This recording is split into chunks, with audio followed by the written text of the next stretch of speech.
Hi guys. Hi everybody, how are you? That way. Hey, Jay and Kimberly here.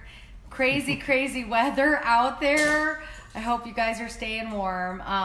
We've been a little MIA lately, just because we've had a little issues. My mom went into the hospital, as you know, but she's back home and she's doing good. So I've just been real busy taking care of her and working and taking care of my own family. But we want to talk tonight a little bit about love, because it's the month of love. Yeah, Valentine's February. Day. I hope everybody had a great Valentine's Day and spent some time with the one that you love, your closest significant other. I think we all need to make that time for each other, and sometimes we don't do that. And this holiday sometimes can become a nuisance because a lot of people think it's just another way to make money, the card companies and all that. But by the way, it's true. But maybe that's the few times where we actually kind of stop for a minute and remind ourselves of our significant other, and to spend a little time with them and really focus on them. And I think that's really required. Kimberly's had a rough couple of weeks with her mom, going into the hospital and everything. And we want to thank everybody for those prayers. But it's really changed Kimberly's perspective. She now has to change the way she's doing things right now because of her mom. And Kim, I want you to talk a little bit about that and kind of what you've dealt with. Well, I think in our society we're so quick to just, when people get old, to just put them in a home or things like that. And my mom used to work in a nursing home, and she used to do hair there, and she was in a rehabilitation nursing home after the hospital. And it's very depressing. I mean, these poor people, they're older, they're not being well cared for. They're ignored most of the time from the nursing staff there. And their families. And their families. Like, we barely saw, sorry, our dogs are playing. We barely saw anybody, like, come visit and things like that. And I was there so much with my mom. I didn't want her to be alone. But she is home now, and I will have to kind of go back and forth and see her more often and take care of her. And I think that's what we're called to do. I mean, the Bible even does say that we are supposed to care for our ailing parents. And aging.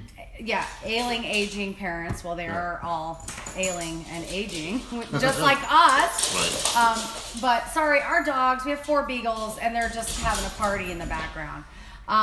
Because it's so cold.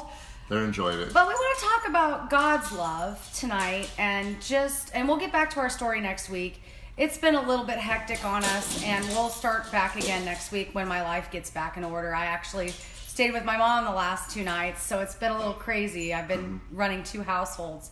But we want to talk about God's love, and especially like in 1 Corinthians chapter 13, verses 4 through roughly 7, where it talks about how love is kind, love is patient. And when we think about God, some people think about God in like he's a mean God, and that judging us, standing over with a little book and just marking every time. Oh, you did this wrong, and you did that wrong, and you did this wrong, and that's not who God is at all. Yeah, and I'm going to get you for this and that kind of thing. But God is not like that at all. So any of you that are parents, if you think about how you are with your children and how much you love your children, that's how much God loves us. But it's even beyond that we don't even understand.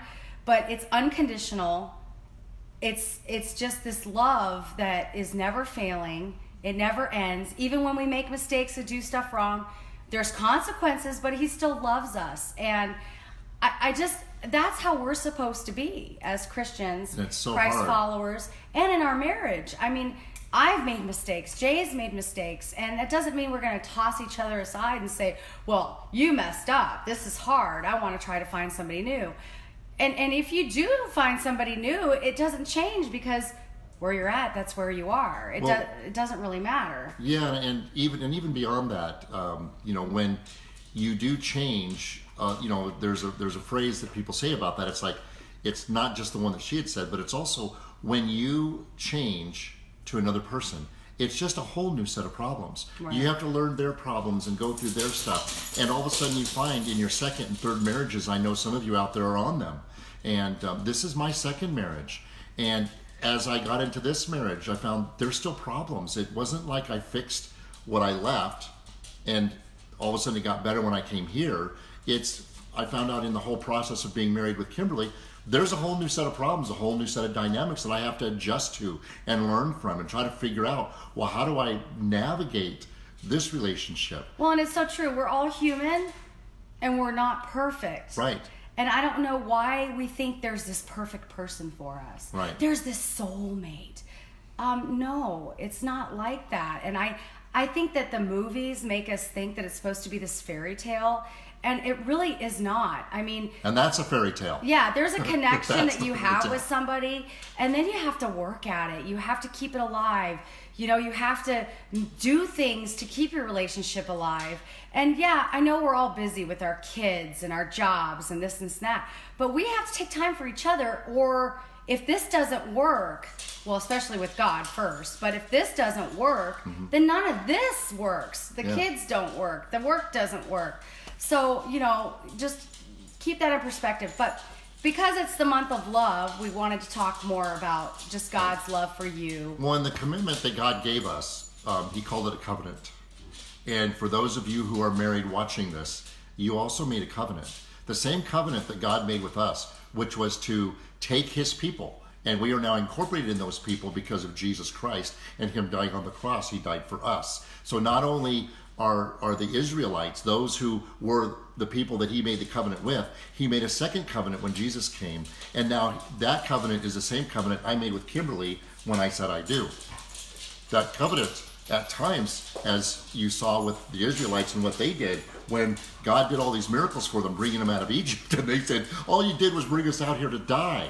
Well, you know, sometimes a relationship and a marriage can feel that way. Sometimes it can feel, I just got to get out of here. I just got to get back to where I was, single.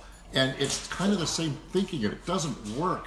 Because that covenant that you focus on and you take care of and where you put your time, that's the relationship that really flourishes and grows. You have to water. Yeah, the grass isn't, okay, You're they always right. say, the grass You is gotta water greener the on the grass. other side. No, it's greener Where you water it. Right. And- yeah. She got me off on that one, right? Yeah. So you got to keep working at it, guys. And we just wanted to give you just a hello and an update. And our beagles are playing, sorry. This is our house, crazy. And please continue to pray for my mom and my strength to handle 2 households right now. Yeah, she's been a little stressed, and it's been a little hard on me too, because there's things I have to do. But when she's stressed, of course, I need to be there for her, and I'm not good at it yet, 100%. And it's not that I'm stressed, because I got a lot on my plate, is really what it is. So, but we love you guys, and we are going to start back next We'll next start our week, story back again. to our story, and we're probably going to go back, well, maybe back to Wednesday nights. We're not sure yet. Our kids normally had church, and now they don't have church, so I don't know. It's just kind of crazy. But we'll figure it out next week. And we thank you for watching, and stay warm. And there's going to be so much snow on the mountains. I already saw it today. That's beautiful. So go check it out. Okay, good night, guys. Take care.